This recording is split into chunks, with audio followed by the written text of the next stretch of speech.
Ladies and gentlemen, my name is Keith, and welcome to my review of the new film Skyscraper. This, of course, is the new film with Dwayne "The Rock" Johnson.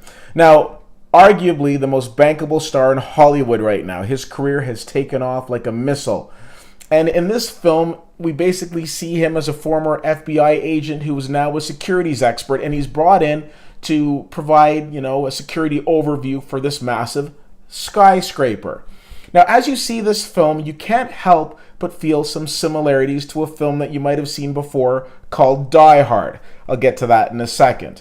Now, I know this film took a little bit of ridicule because when we first saw the teaser during the Super Bowl, we saw this scene where Dwayne Johnson's character is running across this crane and jumping into a building, and we're watching it, we're thinking to ourselves, that's not how gravity works, Rock. You'd be dead.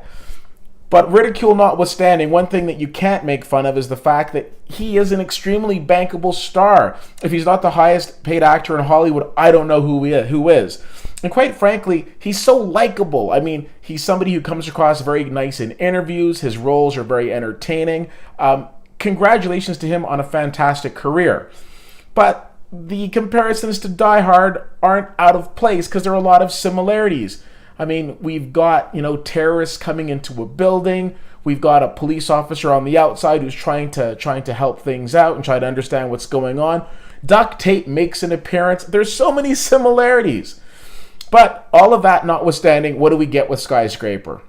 Well, I saw this film in 2D, and I can say I'm actually interested to see how it would play out in 3D, because a lot of the scenes, especially when they're high up in the building and they're looking down, they might play well in 3D. I'm not sure. But that aside, what you get is an entertaining summer blockbuster type of film. Say what you want about Dwayne Johnson. He's not part of bad movies. His movies, for the most part, are very entertaining. And in this film, he's re-teamed with the director from a previous film of his, Central Intelligence, a movie he did with Kevin Hart. I enjoyed this movie. It felt a lot of been there, done that in terms of other types of films that we've seen. But going by the audience reaction, there were a lot of jumps, there were a lot of positive reactions. And I love Neve Campbell in this film, who plays his wife. Neve Campbell, of course, from Party of Five and the Scream series, did a really good job in this movie and wasn't just, the supporting character off to the side not doing a lot. She had a good role in this movie, and I was very impressed with her performance as well.